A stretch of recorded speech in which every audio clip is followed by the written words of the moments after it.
Hello student, I am Lila Tripathi, Assistant Professor in Department of Civil Engineering at Raj Engineering College, Jodhpur.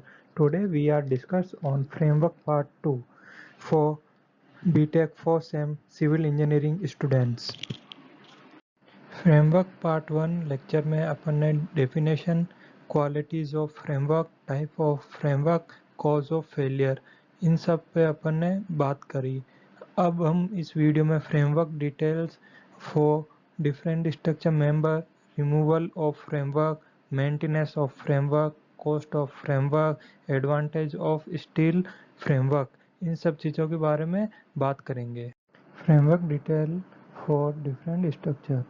In concrete construction, framework is commonly provided for the following structure member: first foundation, second wall, third column, fourth slab and beam और stairs. Commonly हम सब इन सब structure में framework use लेते हैं और हम इस पर डिटेल डिस्कशन करेंगे कि कैसे फ्रेमवर्क लगाई जाती है और कैसे वो वर्क करती है। फर्स्ट है फ्रेमवर्क फॉर फाउंडेशन। जो ये फाउंडेशन है ये वॉल फाउंडेशन है, ठीक है। और इसमें अपन यूज करने वाले प्लाईवुड शीट्स। प्लाईवुड शीट इस टाइप की होती है, देखो, और इनकी जो थिकनेस होती है वो 22 टू 25 mm होती है और ये इस टाइप से लगाई जाती है। ये अपन ने जो फाउंडेशन के लिए जो अपन जैसे नींव खोदते हैं वो खोद दी, उसके बाद जो ये प्लाईवुड है ये इधर लगाई और एक ये इधर लगा दी, ठीक है। और बीच में अपन इसके वॉल फाउंडेशन भरेंगे और इसके सपोर्ट में ये स्ट्रक्चर यहाँ पे लगा दिए, ठीक है। Framework for foundation, column foundation, जो इससे पहले की स्लाइड में अपन ने पढ़ा है वो वॉल फाउंडेशन था और ये है अपने कॉलम फाउंडेशन। कॉलम फाउंडेशन आपको पता है कि एक फुटिंग होती है, जो फुटिंग अपन जो बनाते हैं वो दो तरह से बनती है, एक तो स्टेप बाय स्टेप और एक होती है जो अपन स्लोप दे के बनाते हैं, ये स्लोप वाली है। तो इसमें अपन क्या क्या चीज़ें अपने को चाहिएगी, पहले तो है साइड सपोर्ट्स, सेकंड है साइड प्लैंक्स और एक क्लीड्स। ये अरेंजमेंट से अपन इसको लगाते हैं और फिर इसके अंदर कंक्रीट फिल कर देते हैं। कंक्रीट फिल करने के बाद अपन इसको फ्रेमवर्क को छोड़ देते हैं कुछ टाइम के लिए और उसके बाद इसको रिमूव करते हैं। इसका जो टाइमिंग है, इसका जो कॉस्ट है वो अपन आगे की स्लाइड में डिस्कस करेंगे, ठीक है। इसका अरेंजमेंट अपन देख रहे हैं अभी। Framework for wall, it's consist of timber sheeting, vertical post, horizontal member, rockers, sticks, waggers. After completing one side of framework, reinforcement is providing at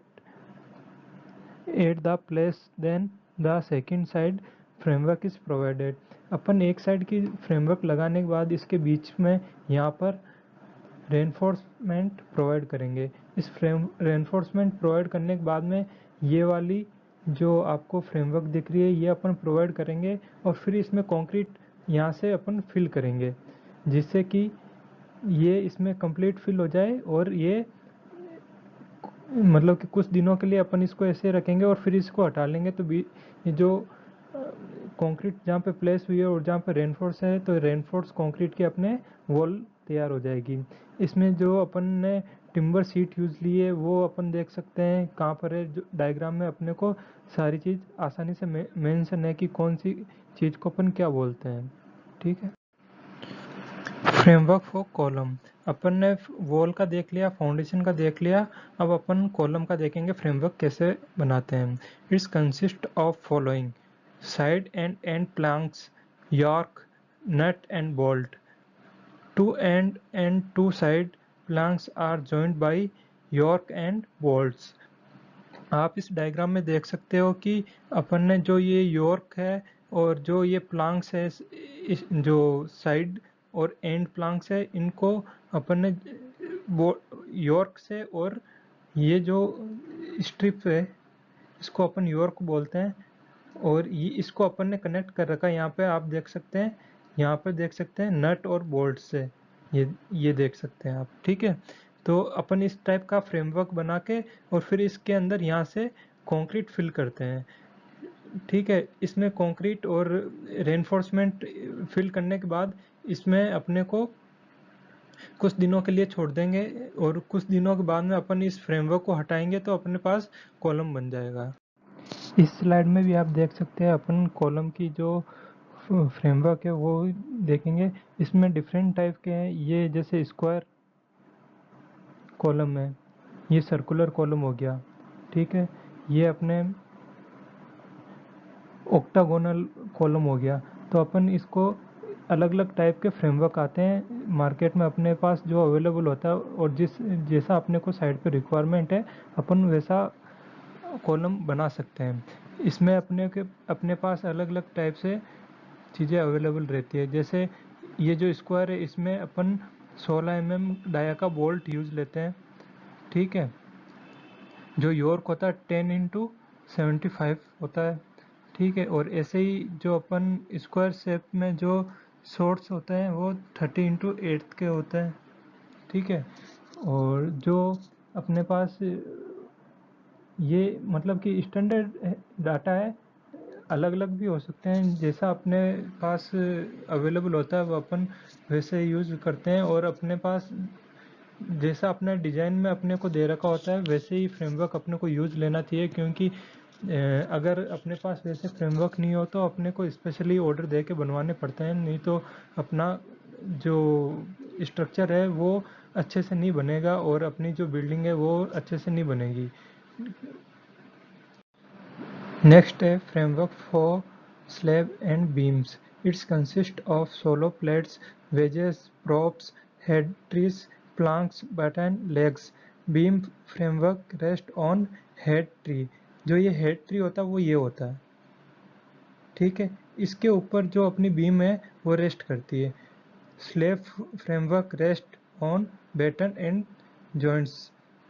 जो अपनी स्लैब होती है वो इस पे रेस्ट करती है, जिसे अपन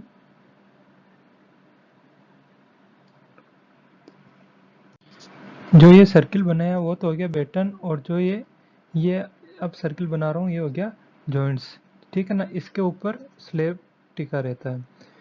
it's prop height a more than 8 provide horizontally branches, ठीक है। ये जो है इनको अपन हॉरिजॉन्टल ब्रांचेज बोलते हैं, ठीक है। इसमें अपन मिनिमम 8 इंच प्रोवाइड कराते हैं, सॉरी 8 फीट, ठीक है।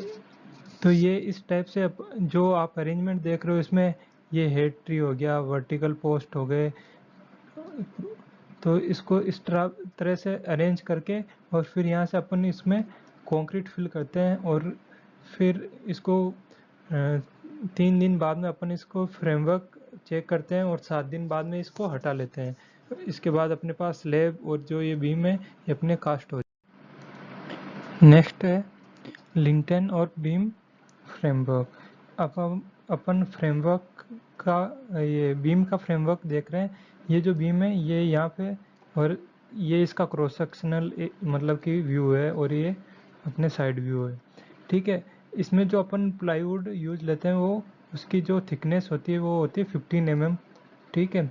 और जो इसका हेड ट्री होता है जो मैंने बताया था जिसके ऊपर ये टिका रहता है वो होता है 75x50, ठीक है। में है ये सब, ठीक है। और जो इसके बीच की जो स्पेसिंग होती है वो सेंटर टू सेंटर 60 होती है।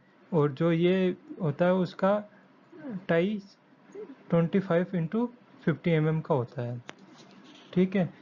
इसके बीच में यहाँ पे अपन रेनफोर्स और कंक्रीट अपन फिल कर देते हैं। इसके बाद अपने पास रेनफोर्स कंक्रीट स्ट्रक्चर बन जाता है। ये जो फ्रेमवर्क है अपना ये प्लाईवुड का है, ठीक है।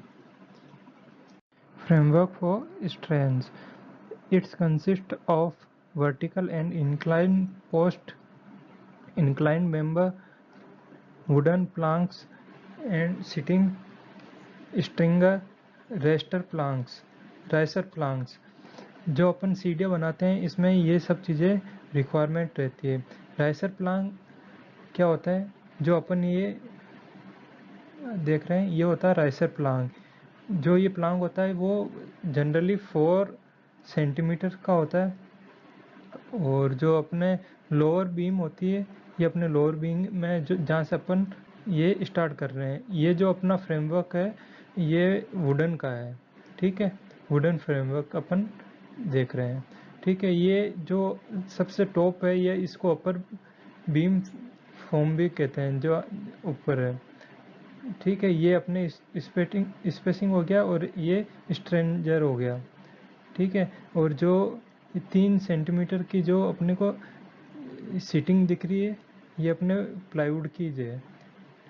अपन इस टाइप से इसमें इस ये प्लांक्स लगा के और इसमें कंक्रीट फिल करते हैं, और फिर ये मतलब कि आप देख सकते हो ये मतलब कि इंक्लाइंड है, इंक्लाइंड मेंबर यूज़ करा, तो इंक्लाइंड मेंबर यूज़ करने से जो ये प्लांक्स लगे हैं, ये जो इनके बीच में जो डिस्टेंस है ये करीब 7 मतलब कि 6 इंच का होता है। तो अपने जो हर स्टेप बनेगा वो 6 इंच का बनेगा, जो अपने सीढ़ी होगी वो 6 इंच की होगी, जो राइसिंग होगा वो 6 इंच होगा, और जो फ्लैट होगा वो लगभग 10 इंच होगा। नेक्स्ट है removal of framework. Time of framework removal mainly depend on the following factor. First है टाइप ऑफ सीमेंट, सेकंड है ratio of concrete mixture, third है वेदर कंडीशन। तो फर्स्ट अपन डिस्कस करते हैं type of cement. Type of cement, rapid hardening cement require lesser time age compare to OPC. जो OPC होते हैं उसको अपन ऑर्डिनरी पोर्टलैंड सीमेंट बोलते हैं। जो रैपिड हार्डनिंग सीमेंट होती है उसमें अपने को टाइम कम लगता है, ठीक ठीक है। तो अपने को टाइम वो हार्ड जल्दी हो जाती है, तो क्या है कि अपन जल्दी जो फ्रेमवर्क है उसको रिमूव कर सकते हैं। सेकंड है ratio of concrete mix, rich ratio concrete gain strength earlier age compare to weaker ratio concrete. जो कंक्रीट अपन मिक्स तैयार करते हैं M30, M20, M35, ठीक है। अगर अपना लेसर स्ट्रेंथ का अपन अगर कंक्रीट बना रहे हैं तो उसमें टाइम ज़्यादा लगेगा स्ट्रेंथ गेन करने में, और अगर अपन हाई स्ट्रेंथ का अगर जो कंक्रीट मिक्स तैयार कर रहे हैं तो उसमें जल्दी वो अपनी स्ट्रेंथ गेन कर लेगा और अपन जल्दी फ्रेमवर्क रिमूव कर सकते हैं। थर्ड है weather condition. Hydration process accelerate in hot weather condition as compared to cold and humidity weather condition। जो सीमेंट की प्रॉपर्टी होती है हाइड्रेशन की, वो जो हॉट वेदर होता है गर्मियों के दिनों में वो ज़्यादा मतलब कि ज़्यादा सूटेबल होता है उसके लिए, बजाय कि सर्दियों के और बारिश के टाइम। तो बारिश और सर्दियों के टाइम अपने को ज़्यादा टाइम तक फ्रेमवर्क लगा के रखना पड़ता है, और जबकि गर्मियों में अपने को कम टाइम में ही अपन इसको रिमूव कर सकते हैं। नेक्स्ट है स्प्रिटिंग टाइम। स्प्रिटिंग टाइम क्या होता है, जो अपन फ्रेमवर्क को अपने जो स्ट्रक्चर है उससे अलग करने का क्या टाइम होता है, मतलब किस टाइम पीरियड में अपन उसको अलग कर लेना चाहिए। तो अलग अलग स्ट्रक्चर मेंबर के अकॉर्डिंग ये टाइम अलग अलग वेरी करता है। तो सबसे पहले beam side wall and column. जो कॉलम है वॉल है इसको अपन 1 to 2 डेज में अलग कर सकते हैं। जो साइड इंजीनियर होता है उसके चार्ज के वो पहले एग्जामिन करेगा कि इसको हटाया जाए या नहीं हटाया जाए 1 to 2 डेज में, ठीक है। फिर नेक्स्ट है स्लैब। तो स्लैब में अपन जो रफली टाइम होता है वो होता है 3 डेज, ठीक है। बीम बीम में अपन जो अपन यूज लेते हैं सॉफ्टिंग्स, जो प्रोफ लेफ्ट अंडर होती है उसमें अपन 7 डेज अपन उसको फ्रेमवर्क में रखते हैं। उसके बाद अपन 7 डेज के बाद उसको फ्रेमवर्क से हटाते हैं, ठीक है। नेक्स्ट है removal of props to slab, ठीक है। इसमें अपन दो कैटेगरी है। अगर उसकी जो स्पान है वो 4.5 मीटर्स मतलब कि इससे 4.5 है और 4.5 से कम है तो अपन उसको 7 दिन रखेंगे। अगर वो स्पान 4.5 से ज़्यादा है तो अपन इसको 14 डेज तक अपन इस फ्रेमवर्क को लगा के रखेंगे, क्योंकि अगर बड़ा स्ट्रक्चर है तो उसमें जो बकलिंग होने के चांस रहते हैं, तो अपन इसको थोड़ा और स्ट्रेंथ तक पहुंचा के और फिर उसको अपन आगे करते हैं। ठीक है, तो नेक्स्ट है removal of props to beams and arch. अगर अपन ने आर्च और बीम बनाए जो प्रोप्ड है, तो उसमें अपन उसकी अगर अपने स्पान 6 मीटर है या 6 मीटर से कम है, तो अपन इसको 14 दिन के लिए अपन इसमें फ्रेमवर्क लगा के रखेंगे और 14 दिन बाद में अपने स्ट्रेंथ गेन करने के बाद अपन उस फ्रेमवर्क को हटा लेंगे। अगर उसकी जो स्पान है वो बीम की स्पान या आर्च की स्पान 6 मीटर या 6 मीटर से ज़्यादा है, तो अपन इसको 21 मतलब कि 21 दिन तक अपन इसको लगा के रखेंगे और 21 दिन बाद में अपन इन सब जो फ्रेमवर्क है इसको हटाएंगे। उससे पहले नहीं हटाएंगे, क्योंकि जो जितना बड़ा अपने पास स्पान होगा तो वो उसमें उसका झूलने का या फिर स्ट्रेंथ गेन करने का चांसेस वो कम रहता है। नेक्स्ट है maintenance of framework. Due to continuous use wooden planks and steel plates surface become uneven and require maintenance. For second है for wooden framework use cardboard and or plastic fiber board. Bolt hole place must also to repaired. Next है for steel framework plates must be level by malt and loose corner must be belt. मतलब जो ये first point है इसमें ये बोल रहा है कि जो अपन वुडन के जो प्लांक्स और जो ये इसके स्टील जो प्लेट यूज लेते हैं, काफ़ी बार यूज करने से इसका जो सरफेस है वो इवन इक्वल हो जाता है, तो इसको मेंटेनेंस की रिक्वायर होती है ताकि अपना जो स्लेब है या बीम है वो इक्वली बने। ऐसा नहीं है कहीं से अगर स्टील के प्लेट है वो बेंड हो गई या कुछ हो गई तो अपनी जो बीम भी होगी वो भी बेंड होके कास्ट हो जाएगी। ठीक है, सेकंड पॉइंट ये बोल रहा है कि जो अपन फ्रेमवर्क वुडन की यूज़ लेते हैं वो कार्डबोर्ड और प्लास्टिक फाइबर बोर्ड होता है। जो इसमें जो होल होते हैं बोल्ट के वो भी अपने को रिपेयर करने की ज़रूरत होती है, क्योंकि उसमें भी अगर कंक्रीट या मान लो कंक्रीट फिल हो जाती है तो फिर वो सूखने के बाद हार्ड हो जाएगी, तो उसमें भी उसको उसको रिमूव करना पड़ता है। ठीक है, थर्ड है फो स्टील फ्रेमवर्क में जो अनइक्वलनेस आती है तो उसको भी हटाना पड़ता है, और जो कॉर्नर क्योंकि जो इसको हटाते हैं तो उसको नीचे गिराते हैं तो हो सकता है इसके जो कॉर्नर है वो टूट जाए, तो इसको भी अपने को वेल्ड कराना पड़ता है। ठीक है, तो अपनी ये सब चीज़ें अपने मेंटेनेंस के अंडर आती है। नेक्स्ट है cost of framework. For normal work cost of framework is about 30 to 40 of the concrete cost. For special work cost of framework is about 50 to 60 of the concrete cost. Framework cost is controlled by the following factor. First है framework material cost, second है framework removal cost, framework joining cost, अपने जो nuts और cables है उसके, और last है labour charge. इन सब चीज़ों पे अपना फ्रेमवर्क का जो कॉस्ट है वो डिपेंड करता है। और जो अगर अपना नॉर्मल जो जो कॉस्ट है वर्क है उस पे अपन जो कंक्रीट कॉस्ट है उसका 30 और 40% आता है। और अगर स्पेशल वर्क अपन कर रहे हैं जैसे डैम है या और कहीं अपन यूज़ ले रहे हैं तो वहाँ पे 50 to 60% अपना कॉस्ट आ जाती है जो कंक्रीट कॉस्ट है उसका। नेक्स्ट है advantage of steel framework. Steel framework के अपने क्या क्या एडवांटेज है वो अपन यहाँ देखेंगे। It's can be use numbers of times. अपन इसको कई बार यूज ले सकते हैं एक ही स्टील फ्रेमवर्क को। ठीक है, सेकंड है नॉन एब्जॉर्बर, मतलब कि ये वाटर एब्जॉर्ब नहीं करता, क्योंकि जो अपन अगर वुडन का यूज़ लेते हैं तो वो जो कंक्रीट है उसके अंदर जो वाटर है वो उसको एब्जॉर्ब कर लेता है, लेकिन स्टील फ्रेमवर्क है वो ऐसा नहीं करता, क्योंकि जो बीम या जो स्लेब के अंदर जो वाटर होता है वो बहुत इंपॉर्टेंट होता है जो हीट ऑफ हाइड्रेशन के लिए, तो ये बेनिफिशियल होता है नॉन एब्जॉर्ब।